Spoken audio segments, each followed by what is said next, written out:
So ఈ pregnancy న్యాచురల్గా హెల్దీగా అవ్వాలి అంటే ఎట్లాంటి స్టెప్స్ తీసుకోవాలి మేడం? ఓకే, ప్రెగ్నెన్సీ అనేది స్పాంటేనియస్గా కన్సీవ్ అవ్వాలి వితౌట్ ఎనీ మెడికేషన్స్. అంటే ఒక 4-5 పాయింట్స్ చెప్తాను Karthik. So if they follow this, స్పాంటేనియస్గా కన్సెప్షన్ అనేది చాలా ఈజీ అవుతుంది.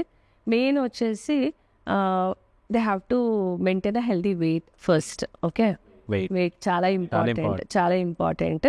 ఆ హెల్దీ వెయిట్ మెయింటైన్ చేయడానికి they have to take balanced healthy food. So ఈ ఫుడ్లో ఏంటంటే మెయిన్గా స్మాల్ ఫ్రీక్వెంట్ మీల్స్ తీసుకోవాలి. ప్లాంట్ ప్రోటీన్స్ అనేది ఇంక్లూడ్ చేయాలి డయట్లో. ప్రోటీన్స్ ఎక్కువగా, కార్బోహైడ్రేట్స్ తక్కువ, లో క్యాలరీ ఫుడ్ అనేది తీసుకోవాలి. అండ్ ప్రెగ్నెన్సీలో మనకు కావాల్సిన folic acid, omega three fatty acids rich ఫుడ్ని తీసుకోవాలి. సో అది దేంట్లో ఉంటుంది అంటే మనకు fresh fruits, vegetables, green leafy vegetables so అనేది ఇంక్లూడ్ చేయాలి డయట్లో. ఓకే, అండ్ ఇంకొకటి వెరీ ఇంపార్టెంట్, ఎర్లీగా డిన్నర్ చేయాలి.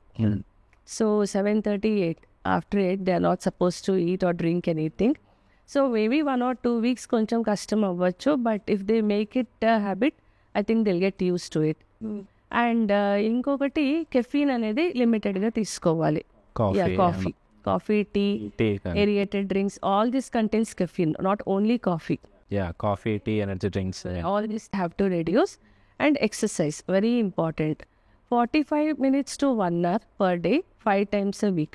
ఏ ఎక్సర్సైజ్ అయినా కానీ they have to be active. Physically active, yes. Physically active ఉండాలి. అండ్ ఇంకొకటి వాళ్ళు stress, again they have to stress, యాంగ్జైటీని మేనేజ్ చేయాలి. పర్సనల్ ఫ్రంట్లో కానీ ప్రొఫెషనల్ ఫ్రంట్లో కానీ మేనేజ్ చేసుకోవాలి.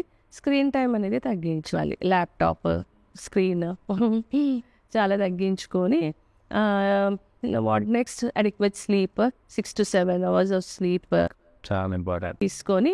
కొన్ని కెమికల్స్, పెస్టిసైడ్స్ ఉంటాయి యూజువలీ, అవి కొంచెం అవాయిడ్ చేయాలి.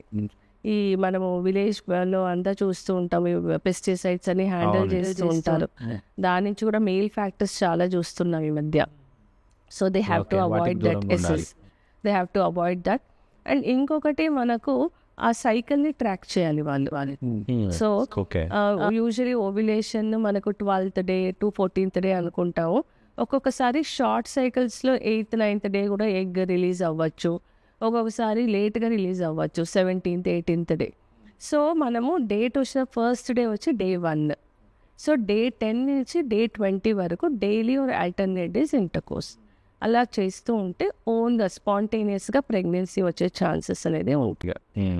సో ఈ ఆరోగ్యకరంగా ప్రెగ్నెన్సీ కన్ఫర్మ్ అయిన తర్వాత ఆ ఉమెన్ తీసుకోవాల్సిన జాగ్రత్తలు అండ్ ఏమైనా వాటిపైన ఏమైనా కొన్ని మిత్స్ ఉంటాయి కదా మేడం కామన్గా ప్రెగ్నెన్సీలో? Fertility myths.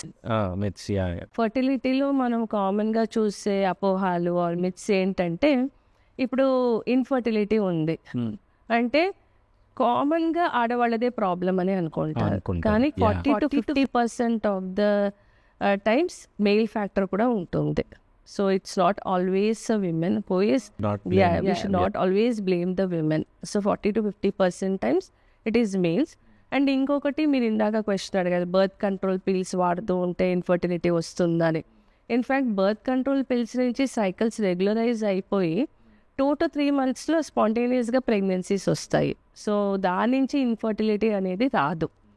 అండ్ ఇంకొకటి మనకు ఇన్ఫర్టిలిటీ ట్రీట్మెంట్ అంటే ప్రతిసారి IVF అని అనుకుంటారు, అది కాదు.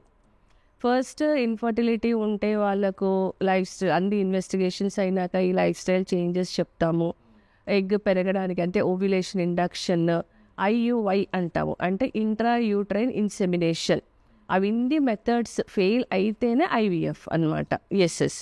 అండ్ ఇంకొకటి ovulation just 12th, 13th, 14th డేలోనే అవుతుంది, ఆ టైంలో ఒక్కటే కలిస్తే సరిపోతుంది అని అనుకుంటుంటారు. సో 3 to 6 months ఆ మెథడ్ ఫాలో అయ్యి వచ్చిన వాళ్ళు కూడా ఉంటారు. సో అలా ఉండదు కదా. సో దానికి ఇందాక ఎక్స్ప్లెయిన్ చేశాను, షార్ట్ సైకిల్ తర్వాత డిలేడ్ ఓవ్యులేషన్ అని. సో అదొక్కటే కాదు, అది ఒక మిత్ అనమాట, ఆ టైంలోనే రిలీజ్ అవుతుంది అని.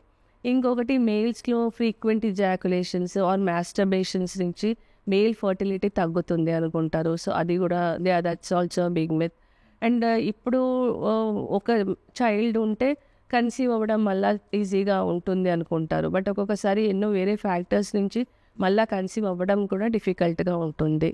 అండ్ ఇంకొకటి ఏంటంటే 1 year వరకు చూడండి, ఇప్పుడే చూద్దాము, why to go and consult doctor అనుకుంటారు. బట్ ఒక్కొక్కసారి ఏజ్ ఫ్యాక్టర్, ఒక్కొక్కసారి వాళ్ళు ఏజ్ 30 ఉంది అమ్మాయిది, ఒక్కొక్కసారి లేట్ మ్యారేజెస్ నుంచి 35 అబవ్ ఉంది, వేరే అసోసియేటెడ్ మెడికల్ ఇష్యూస్ ఉన్నాయి, వేరే ప్రాబ్లమ్స్ ఉంటే వెంటనే కన్సల్ట్ అవ్వాలి. సో వాళ్ళు 1 year వరకు వెయిట్ చేయొద్దు ప్రెగ్నెన్సీ కోసం. అండ్ ఇంకొకటి ప్లాన్ చేస్తున్నప్పుడు ప్రెగ్నెన్సీకి ఆఫ్టర్ ఇంటర్ కోర్స్ కాలు ఎత్తి పడుకోవాలి అంటారు. సో అలాంటివి ఏమీ లేదు. ఎందుకంటే సో ఆఫ్టర్ ఇజాక్యులేషన్ మనకు సిమెన్ అనేది వచ్చేస్తుంది. Matter of seconds it will just cross the cervix and go of in to the uterus. ఎంతవరకు వెళ్ళాలో వెళ్తుంది. కాలు ఎత్తి 15 నిమిషాలు, 20 నిమిషాలు, 30 నిమిషాలు అవసరం లేదు. All that is a myth.